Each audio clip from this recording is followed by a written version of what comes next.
എല്ലാ കൂട്ടുകാർക്കും ശുഭരാത്രി നേർന്നുകൊണ്ട് നമുക്ക് ആദർശിന്റെ നയനയുടെ നാളത്തെ നല്ലൊരു വിശേഷം കേട്ടാലോ. അതിനു മുമ്പായിട്ട് ആദ്യമായി കാണുന്നവരുണ്ടെങ്കിൽ ചാനൽ ഇഷ്ടപ്പെട്ട ഒന്ന് സബ്സ്ക്രൈബ് ചെയ്യാൻ മറക്കരുത്. വീഡിയോ ഇഷ്ടപ്പെടുവാണെങ്കിൽ ലൈക്ക് ചെയ്യാനും കമന്റ് ചെയ്യാനും മറക്കരുത് കേട്ടോ. അങ്ങനെ നാളത്തെ വിശേഷം നമ്മൾ കാണുന്നത് മൂർത്തി മുത്തശ്ശനും മുത്തശ്ശനും കൂടെ സംസാരിച്ചുകൊണ്ടിരിക്കുന്ന സമയത്താണ് ദേവേനെ അങ്ങോട്ടേക്ക് ചെല്ലുന്നത്. ദേവേനെ കണ്ടു കഴിഞ്ഞപ്പോഴത്തേനും മുത്തശ്ശൻ ദേവേനെ അരിയിലേക്ക് വിളിക്കുകയാണ്. പിന്നീട് ദേവയാണ്ട് പറഞ്ഞു, അതെ ഒരു കാര്യം നിന്നോട് പറയാണ്ട്. നയന മോള് വീണ്ടും ഇങ്ങോട്ടേക്ക് വന്നു. ഇനിയിപ്പം ഓരോന്ന് പറഞ്ഞോണ്ട് അവളെ ഈ വീട്ടിൽ നിന്ന് ഓടിക്കാനായിട്ട് ശ്രമിക്കില്ലെന്ന് പറയാണ്. ഇത് കേട്ടപ്പോ ദേവേനെ പറഞ്ഞു, അതിന് ഞാനൊന്നും പറഞ്ഞില്ല അച്ഛാ, ഞാനല്ല അവളെ പോയി കൂട്ടിക്കൊണ്ട് വന്നേന്നൊക്കെ പറയുന്നുണ്ട്. മുത്തശ്ശൻ പറഞ്ഞു, അതൊക്കെ ശരി തന്നെയാ, പക്ഷെ അറിയാലോ അവളുടെ വീട്ടുകാർക്ക് അത്ര താല്പര്യത്തോടെ അല്ല നിന്റെ കൂടെ പറഞ്ഞു വിട്ടെന്നറിയാം. നീ അവളെ സ്നേഹിക്കുമെന്നും പറഞ്ഞോണ്ടല്ലേ പറഞ്ഞു വിട്ടിരിക്കുന്നേ. ഒരു പക്ഷേങ്കില് നീ അവളെ സ്നേഹിക്കുന്നില്ല എന്ന് അവരറിയുവാണെങ്കിൽ അവരുടെ മുന്നിൽ അഭിനയിക്കുവാന്നറിഞ്ഞാല് അവര് ചിലപ്പം മോളെ അങ്ങോട്ട് വിളിച്ചോണ്ട് പോകുന്നു പറയാം. അത് പിന്നെ ഞാന് എന്നൊക്കെ പറഞ്ഞ് ദേവേനെ നിൽക്കുകയാണ്. അതുകൊണ്ടാണ് ഞാൻ പറഞ്ഞത്, അറിയാലോ നീ നിന്റെ മരുമോളെ സ്നേഹിക്കാൻ നോക്ക്. ഇത്ര നല്ലൊരു പെൺകുട്ടീനെ നിന്റെ മോനും ഇനി ഭാര്യയായിട്ട് കിട്ടാൻ പോകുന്നുണ്ടോ? നീ എന്താ ദേവേനെ ഒന്നും ആലോചിക്കാത്തേ? നിനക്ക് ഇപ്പോഴും ആ പഴയ വിദ്വേഷവും വെറുപ്പൊക്കെയാണ് അവളോടുള്ള എന്നൊക്കെ ചോദിക്കണം. ഇത് കേട്ടപ്പോ ദേവേനെ പറഞ്ഞു, എനിക്ക് അങ്ങനെയൊന്നും ഇല്ലാന്ന് പറയാം. അതെ നിനക്ക് അങ്ങനെയൊന്നും ഇല്ല, നിന്റെ മുഖം അത് വിളിച്ചു പറയുന്നുണ്ടെന്ന് പറയാണ്. പിന്നീട് മുത്തശ്ശൻ പറഞ്ഞു, ഒരു മാത്രമല്ല നീ ഒരു കാര്യം ചെയ്യണം. ഇപ്പൊ കണ്ടില്ലേ നീ എന്തൊക്കെ വെറുപ്പും വിദ്വേഷം കാണിച്ചെന്ന് പറഞ്ഞാൽ നയനെ ആദർശം ഇപ്പൊ ഒന്നാണ്. നേരത്തെ ആദർശിന് നയനെന്ന് പറഞ്ഞ ചതുർത്ഥിയായിരുന്നു, കണ്ണെടുത്താ കാണത്തില്ലായിരുന്നു. പക്ഷെ ഇപ്പോഴങ്ങനെയല്ല, അവർ തമ്മിൽ എന്ത് സ്നേഹത്തിലാ.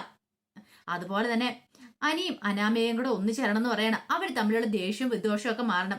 നീ ഒരു പക്ഷെ ഉപദേശിക്കുവാണെങ്കിൽ അനി നന്നാവായിരിക്കും. നിന്നെ അവന് ഭയങ്കര കാര്യല്ലേ, അപ്പൊ നീ അവനെ ഒന്ന് ഉപദേശിച്ച് നോക്കാൻ പറയണം. പെട്ടെന്ന് ദേവേനെ ഒന്ന് ആലോചിച്ചു. ദേവേനെ പറഞ്ഞു, അത് പിന്നെ അച്ഛാ ഞാൻ പറഞ്ഞുകൊണ്ട് അവ വല്ലതാകുമോ? അവന്റെ സ്വഭാവം അറിയാലോ. അച്ഛനും അമ്മയൊക്കെ പറഞ്ഞല്ലേ നിൽക്കും, അത് ശരി തന്നെയാ. പക്ഷേങ്കില് നിന്നോട് ഇത്തിരി ഇഷ്ടം കൂടുതലുണ്ട്. കാരണം ജാനിയേക്കാളും പെറ്റമ്മയെക്കാളും കൂടുതൽ ഇഷ്ടം നിന്നോടാ.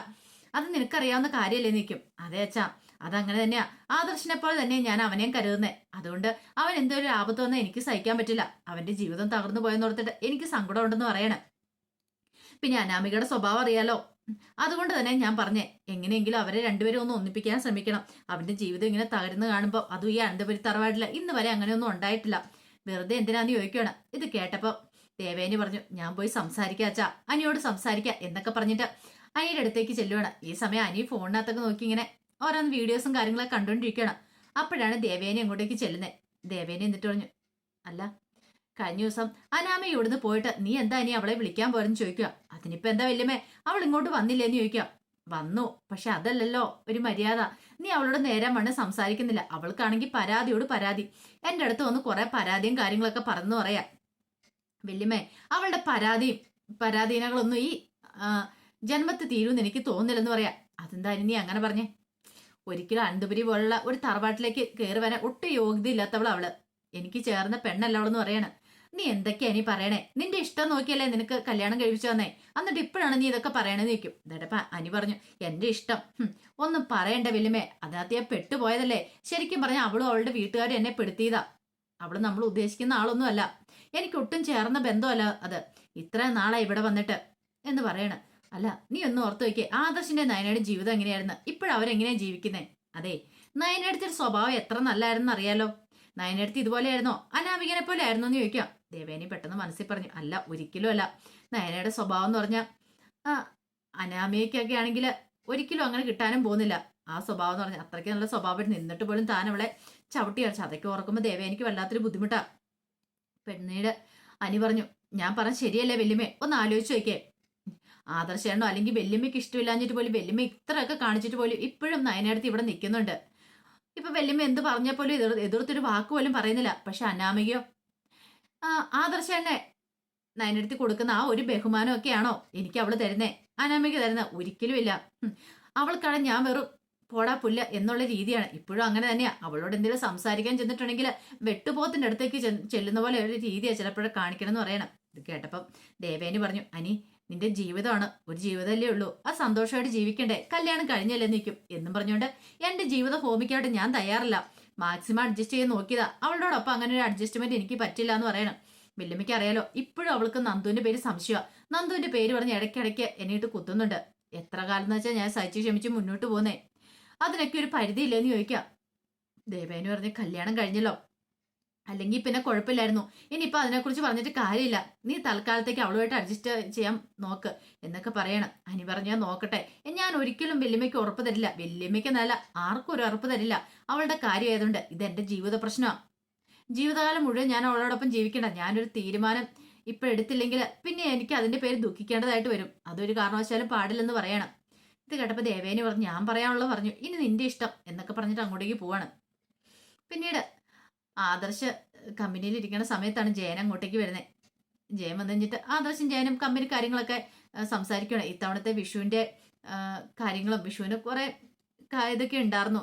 ഒത്തിരി ഓഫറും കാര്യങ്ങളൊക്കെ ഉണ്ടായിരുന്നു. അതുമൂലം നല്ല വമ്പിച്ച രീതിയിൽ തന്നെ അവിടെ കാര്യങ്ങളൊക്കെ നടക്കുകയും ചെയ്തു.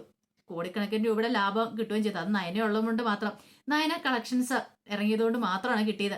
അതൊക്കെ കുറിച്ചൊക്കെ സംസാരിച്ചിരിക്കുമായിരുന്നു. ഈ സമയത്ത് ആദർശം അച്ഛാ എനിക്ക് ചില സംശയങ്ങളൊക്കെ ഉണ്ടെന്ന് പറയണേ. എന്ത് സംശയങ്ങള്? അമ്മയുടെ സ്വഭാവത്തിൽ നല്ല മാറ്റമുണ്ട്. അച്ഛനത് ശ്രദ്ധിച്ചോന്ന് ചോദിക്കാം. ഇത് കേട്ടതും ഒരു നിമിഷം ഒന്ന് ആലോചിച്ചിട്ട് ജയൻ പറഞ്ഞു അതെ എനിക്കും തോന്നിയെന്ന് പറയാം. അത് എന്താണെന്നറിയത്തില്ല, മുമ്പത്തെ പോലെ ഒന്നും അല്ല. ദേവേനിക്ക് നല്ല മാറ്റം ഉണ്ടെന്ന് പറയാം. അതെ അച്ഛാ അതാ എനിക്കും മനസ്സിലാവാത്തെന്ന് പറയാണ്. നയനും ഞാനും കൂടി ഇങ്ങോട്ടേക്ക് വന്നാലും നയനക്ക് ഇഷ്ടപ്പെട്ട കറികളും കാര്യങ്ങളും ഒക്കെയാണ് അവള് കൊടുത്തു വിടുന്നതെന്ന് പറയാണ്. ചോദിച്ചു കഴിയുമ്പോഴത്തേനും ഒരു മുട്ടായിക്തി വർത്താനങ്ങളൊക്കെ പറയുമെന്ന് പറയാം. ഇത് കേട്ട ജയനൊന്ന് ആലോചിച്ചിട്ട് പറഞ്ഞു ആഹാ അത് ശരിയാണല്ലോ. പിന്നെ അത് മാത്രമല്ല അവളോട് ഇടപെടുന്ന രീതിയൊക്കെ മുമ്പൊക്കെ എന്ന് പറഞ്ഞിട്ടുണ്ടെങ്കിൽ ഭയങ്കര ദേഷ്യപ്പെട്ടൊക്കെയായിരുന്നു. പക്ഷെ ഇപ്പോഴങ്ങനെയൊന്നും അല്ല. എന്തോ കള്ളത്തരം ഉള്ള പോലെ തോന്നുന്നുണ്ട്. ചിലപ്പോൾ തോന്നും അമ്മയ്ക്ക് അവളെ ഭയങ്കര ഇഷ്ടമായിരിക്കുമെന്ന്. പക്ഷെ നമ്മള് എന്തേലും സംസാരിക്കുന്ന സമയത്ത് അമ്മ ഭയങ്കരമായിട്ട് ദേഷ്യപ്പെട്ട സംസാരിക്കുന്നത്. പക്ഷെ അവളുടെ അടുത്ത് തനിച്ച് സംസാരിക്കുമ്പോൾ മയപ്പെട്ടാണോ സംസാരിക്കുന്നതെന്ന് എനിക്കൊരു ചിന്തയൊക്കെ ഉണ്ട്, ഒരു സംശയമൊക്കെ ഉണ്ടെന്ന് പറയണം. ജയൻ പറഞ്ഞു അങ്ങനെയാണെങ്കിൽ അത് വെറുതെ വിട്ടിട്ട് കാര്യമില്ല മോനെ, നമുക്ക് കണ്ടുപിടിക്കണമെന്ന് പറയണം. അതെ അച്ഛാ അതാ ഞാനും പലപ്പോഴും ആലോചിച്ചുകൊണ്ടിരിക്കണേ. എന്റെ മനസ്സിലും ചില സംശയങ്ങളൊക്കെ കടന്നു പോയിട്ടുണ്ട്. അല്ലെ തന്നെ ഒന്ന് ആലോചിച്ച് നോക്കേ. ഞാൻ ചെന്നിട്ട് അവളുടെ അച്ഛനും അമ്മയും വിടാൻ കൂട്ടാക്കില്ല. പിന്നെ അമ്മ ചെന്ന് കഴിഞ്ഞപ്പോ അമ്മയുടെ കൂടെ വിട്ടിരിക്കുന്നു. അപ്പൊ അതിനർത്ഥം എന്താ? ചുമ്മാ അമ്മ സ്നേഹിക്കുന്നു പറഞ്ഞുകൊണ്ടെങ്കിൽ അവളെങ്ങോട്ട് വിടാണ്ട് സമ്മതിക്കുമോ? ഒരു കാരണവശാലും ഇല്ലെന്ന് പറയണം. ജയൻ പറഞ്ഞു അത് ശരിയാ. കഴിഞ്ഞ ദിവസം നയനമോള് വീട്ടിൽ നിന്ന് പോയി കഴിഞ്ഞതിന് ശേഷം ആകെപ്പാടെ സങ്കടത്തിലായിരുന്നു ദേവേനി. ഞാൻ ചോദിച്ചു കഴിയുമ്പോൾ ഒന്നുമില്ല, ഒരു കുഴപ്പമില്ലെന്നൊക്കെ പറഞ്ഞു, ക്ഷീണവും കാര്യങ്ങളൊക്കെയാന്ന് പറഞ്ഞു. പിന്നെ നയനമോള് വീട്ടിലേക്ക് വന്നതിന് ശേഷമാണ് ദേവേനിക്കൊരു ഊർജ്ജമൊക്കെ ഉണ്ടായത്. കാരണം ആ നയനമോളില്ലാത്ത 2 ദിവസം ആകെപ്പാടെ വാടി തറന്ന് ചേമ്പുന്താള് പോലെ കിടന്നേന്നൊക്കെ പറയണം. ആദർശ് അത് ശരിയാ. പറഞ്ഞു കഴിയുമ്പത്തേനും അമ്മ എന്താ പറഞ്ഞേ? എനിക്ക് സങ്കടമാവുമെന്ന് കരുതിയിട്ട് അവളെ പോയി കൂട്ടിക്കൊണ്ട് വന്നേന്ന്. പക്ഷെ അതൊന്നും അല്ലാന്ന് തോന്നുന്നേന്ന് പറയണം. ഇത് കേട്ടപ്പോൾ ജയൻ പറഞ്ഞു അങ്ങനെയാണെങ്കിൽ മോനൊന്ന് ശരിക്കും ഒന്ന് വീക്ഷിക്കുക, ഞാനൊന്ന് നോക്കാം അവരുടെ സ്വഭാവത്തിൽ എന്തെങ്കിലും മാറ്റം ഉണ്ടോ നമുക്കറിയാലോ എന്നൊക്കെ പറയണം. പിന്നീട് നയനെ ഇരിക്കണ സമയത്ത് അനാമിക അങ്ങോട്ടേക്ക് വരുവാണ്. അനാമി വന്നിട്ട് ഇപ്പൊ നിനക്ക് എന്തോ ആവാലോ, അടുക്കളയിൽ ഒരു ജോലിയും ചെയ്യണ്ട, ഇവിടെ കയറിയും കൂടി ഇരുന്നാ മതിയല്ലോ എന്ന് പറയണം. ഇത് കേട്ടപ്പോ നയന പറഞ്ഞു നിനക്ക് എന്തെങ്കിലും കുഴപ്പമുണ്ടോ? ഞാനിവിടെ ഇരിക്കുന്നുണ്ട്. അതെ എന്റെ അമ്മായിമ്മ എന്നോട് പറഞ്ഞോണ്ട് അടുക്കള കയറി ജോലിയും ചെയ്യേണ്ടെന്ന്. നീ പിന്നെ നിന്റെ അമ്മായിമ്മേനെ കയ്യിലെടുത്ത് വെച്ചിരിക്കുവാണല്ലോ, നിനക്കിട്ട് ഞാൻ വെച്ചിട്ടുണ്ടോ എന്നൊക്കെ പറയണം. ഇത് കേട്ട നയന പറഞ്ഞു നീ എന്ത് ചെയ്യാനാടി, നിനക്കൊന്നും ചെയ്യാൻ പറ്റില്ല എന്ന് പറയണം. പിന്നെ നീ ഈ വീട്ടിൽ ചെയ്തത്ര ക്രൂരതയും കാര്യങ്ങളും ഞാനൊന്നും ചെയ്തിട്ടില്ലെന്ന് പറയാം. പിന്നെ നീ ഇവിടുന്ന് എന്നെ ഓടിക്കാനായിട്ട് കിടന്ന് പഠിച്ച പണി 18 നോക്കുന്നുണ്ടെന്നറിയാം. അത് പക്ഷെ ഒരിക്കലും നടക്കാൻ പോകുന്നില്ല അനാമിക എന്ന് പറയണം. നീ ഇവിടുന്ന് പോയാലും ഞാൻ ഇവിടുന്ന് പോകത്തില്ല എന്ന് പറയണം. ഇത് കേട്ടപ്പോ അനാമിക പറഞ്ഞു എനിക്കറിയാടി നീ ഇവിടുന്ന് പോകത്തില്ലാന്ന്. ഇവിടുത്തെ സ്വത്തും പണമൊക്കെ അല്ലേ നീ മോഹിച്ചിരിക്കുന്നു ചോദിക്കാം. നീ കൊള്ളാലോടി ആള് എന്ന് അനാമിയോട് നയന് പറയണം. സ്വത്തും പണം അങ്ങനെ മോഹിക്കുന്ന ആളാണെങ്കിൽ എനിക്ക് ആ രീതിക്ക് പോയാൽ പോരായിരുന്നോ? നീ എന്തെങ്കിലും കണ്ടിട്ടുണ്ടോ ഞാൻ സ്വത്തും പണവും മോഹിച്ച്, അല്ലെങ്കിൽ സ്വർണ്ണോ അങ്ങനെ എന്തേലും മോഹിച്ച്? അല്ല ഈ പറയുന്ന അതിനോടൊക്കെ നിനക്കായിരുന്നല്ലോ താല്പര്യം. എന്റെ അമ്മായിമ്മയുടെ കയ്യിൽ നിന്ന് നീ അല്ലേടി നെക്ലേസ് ഒക്കെ വാങ്ങിച്ചെടുത്തേ, എന്നിട്ട് എന്ത് ചെയ്യാ അതൊക്കെ എന്ന് ചോദിക്കണം. ഒരു നിമിഷം അനാമിക ഒന്ന് ഞെട്ടി. അത് മേലെ പോയോ കീഴേ പോയെന്ന് അറിയത്തില്ലോ. സത്യം പറ, നീ നിന്റെ വീട്ടുകാരൻ ചേർന്നത് വിറ്റോ അതോ പണയം വെച്ചോ എന്താ ചെയ്തെന്ന് ചോദിക്കോ. നീ അനാവശ്യം പറഞ്ഞാണ്ടല്ലോ എന്നും പറഞ്ഞുകൊണ്ട് നയനയുടെ നേർക്ക് കൈ ചൂണ്ടിക്കൊണ്ട് അനാമിക വരുവാണ്. അടങ്ങി നിൽക്കേ അവിടെ. അത് മാത്രല്ല വേറെ പല കാര്യങ്ങളും ഉണ്ട്. ഇവിടെ പാലിനകത്ത് വിഷം കലർത്തി എന്റെ അമ്മായിമ്മേനെ കൊല്ലാൻ ശ്രമിച്ചേ അത് നീയാണ്. പിന്നെ ഇവിടെ നടന്ന പല കാരണങ്ങൾക്കും പിന്നെ പായസത്തിനകത്ത് പൊടി കടത്തിയത് എല്ലാം നീയാണ്. ഇതൊക്കെ എനിക്കറിയാടി. പക്ഷെ ഇതിപ്പോഴും ഞാനൊന്നും പറയാതിരിക്കുന്നതിന് കാരണം എന്താണെന്നറിയാലോ. അതുകൊണ്ട് കൂടുതൽ എന്നെ കൊണ്ട് പറയിക്കരുത്. ഒരു പക്ഷെ എന്തെങ്കിലും അന്വേഷണം വന്നിട്ടുണ്ടെങ്കിൽ, ഒരു നന്ദു SI ആയിട്ടുണ്ടെങ്കിൽ ഉറപ്പായിട്ടും ഇതിനെക്കുറിച്ച് അന്വേഷിക്കും. അവള് നിന്നെ വെറുതെ വിടാൻ പോകുന്നില്ല. കാരണം നീ അവളെ അത്രമാത്രം ദ്രോഹിച്ചിട്ടുണ്ട്. അവളെ കൊല്ലാൻ വരെ ശ്രമിച്ച നിനക്ക് തോന്നുന്നുണ്ട് അവള് നിന്നെ വെറുതെ വിടുന്നു? ഒരിക്കലും ഇല്ലെന്ന് പറയാണ്. നീ ചെവിയെ നുള്ളിക്കോ. അവൾ എപ്പോഴേ സമയം SI ആയിട്ട് വരുന്നതെന്ന് കാത്തിരുന്നോ. അത് നിനക്കിട്ടുള്ള പണി കിട്ടുമെന്ന് പറയണം. അത് കേട്ടത് അനാമിക പറഞ്ഞു, പിന്നെ അവൾ എന്ത് ചെയ്യാനാന്ന് ചോദിക്കുകയാണ്. എന്ത് ചെയ്യാനാന്ന് നമുക്കറിയാം. അല്ലെങ്കിൽ തന്നെ ഇപ്പൊ കൊണ്ടൊരു പരാതി കൊടുത്താലും മതി. കള്ളം കപ്പലിൽ എന്ന പോലെ തന്നെ പിടിക്കപ്പെടും. പക്ഷെ ആദർശണ്ണൊക്കെ തുനിയായിരുന്ന എന്താണെന്നറിയാവോ? ഒരു പക്ഷേ ഈ വീട്ടിലുള്ളവരെ കള്ളത്തരം കാണിച്ചില്ലെങ്കിൽ അനന്തപുരിക്ക് തന്നെ നാണക്കേടാവുന്ന് കരുതിയിട്ടാ. നീ ഇങ്ങനെയൊക്കെ ചെയ്തിട്ടുണ്ടെങ്കിൽ അതിന്റെ നാണക്കേട് ഇറക്കാം. എനിക്ക് മാത്രം അറിയാലോ. ഇതൊക്കെ കേട്ട് ഇനി അനാമി പറഞ്ഞു, നീ കൂടുതൽ ആളൊന്നും കളിക്കണ്ടേ, ഞാൻ അങ്ങനെ ചെയ്തിട്ടില്ലെന്ന് പറയാം. എനിക്കറിയാം നീ അങ്ങനെ പറയുള്ളൂ, ചെയ്തിട്ടില്ലെന്ന്. പക്ഷെ അടങ്ങി ഒതുങ്ങി ഇവിടെ ഇരുന്നാൽ നിനക്ക് കൊള്ളാം. പിന്നെ ഇനി എന്തേലും തലപൊക്കി എന്നെയൊക്കെ വീട്ടിൽ നിന്ന് ചാടിക്കാൻ നിന്റെ ശ്രമമെങ്കിൽ നിന്റെ കള്ളത്തരങ്ങൾ മൊത്തം ഞാൻ ഇവിടെ അങ്ങോട്ട് പൊളിച്ചെടുക്കും. പിന്നെ നിനക്ക് ഒരു നിമിഷം പോലും വീട്ടിൽ നിൽക്കാൻ പറ്റില്ല. കാണണമെന്ന് ചോദിച്ചിട്ട് നയന അനാമികനെ വെല്ലുവിളിക്കുകയാണ്. ഒരു നിമിഷം അനാമിക എന്ത് ചെയ്യണം നടത്തിയാൽ ഞെട്ടിത്തിരിച്ചിരിക്കുകയാണ്. തന്റെ കള്ളത്തരങ്ങളെല്ലാം പിടികൂട്ടാണ് താൻ പെട്ടിയും കിടക്കെടുത്ത് ഇവിടെ നിന്ന് ഇറങ്ങേണ്ടതായിട്ട് വരും. അത് ചിന്തിക്കാൻ പോലും പറ്റില്ല. അത് ഓർത്തു പോയി കഴിഞ്ഞപ്പോഴത്തേനും അനാമികയ്ക്ക് തോന്നി ഇപ്പം മിണ്ടാതെ ബുദ്ധിപൂർവ്വം പിൻവാങ്ങുന്നത് നല്ലതെന്ന് കരുതിയിട്ട് അനാമിക അങ്ങോട്ടേക്ക് പോവാണ്.